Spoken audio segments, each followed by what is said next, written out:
సుధా కిచెన్కి స్వాగతం. అందరికీ నమస్తే. మీరు ఎలా ఉన్నారు? బాగున్నారా? మేమైతే చాలా బాగున్నామండి. మీరు బాగుండాలని ఆ భగవంతుడిని కోరుకుంటున్నాను, ఆ వీర బ్రహ్మేంద్ర స్వామిని. ఇదిగోండి, నేనైతే క్యారెట్ రైస్ చేశానండి. క్యారెట్ ఇంట్లో ఉంటే 10 నిమిషాల్లోనే క్యారెట్ రైస్ రెడీ అయిపోద్దండి. పిల్లలు చాలామంది క్యారెట్ అంటే ఇష్టపడరు కదండి, మారం చేస్తారు కదండి పిల్లలు.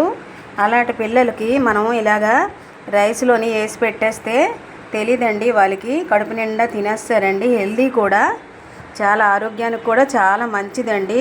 షుగరు, బీపీ అంతా కంట్రోల్ అవుతుందండి. అప్పుడప్పుడు ఇలా చేసుకోండి, ఎప్పుడు ఒకేలాగా బాగోదండి. ఇలాగా క్యారెట్లు కానీ ప్రతి ఇంట్లో ఉంటాయండి, అన్ని వంటగదిలో ఉండే సామాలేనండి. క్యారెట్లు ఉంటే 10 నిమిషాల్లోని తయారైపోద్దండి. చాలా ఎమ్మీగా చాలా బాగుంటుంది. లంచ్ బాక్సులకి, బ్యాచిలర్లకి, మనం ఎక్కడికైనా ప్రయాణంకి వెళ్ళేటప్పుడు కూడా ఇలా చేసి పెట్టుకుంటే ఇంకా కూర కూడా అవసరం లేదండి, ఇలా తినేవచ్చండి. పిల్లలు పెద్దలు అందరూ ఆస్వాదించవచ్చండి. అంత బాగుంటుంది, అంత హెల్తీ రైస్ అండి క్యారెట్ రైసు. ఒకసారి ట్రై చేయండి మీరు కూడా.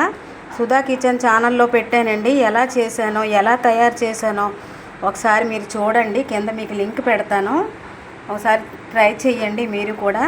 ఇంటిల్లిపాది తిని అందరూ ఆనందంగా ఆరోగ్యంగా ఉండండి. నచ్చిందండి వీడియో? నచ్చితే లైక్ చేయండి, షేర్ చేయండి, సబ్స్క్రైబ్ చేసుకోండి. ఒక లైక్ చేయండి అబ్బా. ప్రతి ఒక్కరు చూస్తున్నారు, ఎవ్వరు కూడా లైక్ చేయడం లేదు. ఒక్క లైక్ చేయండి. మీ లైక్ వల్ల కొంతమందికి రీచ్ అవుతుంది. ఒక్క లైక్ చేసి మరొక వీడియోతో కలుస్తాను. Bye bye. Thank you.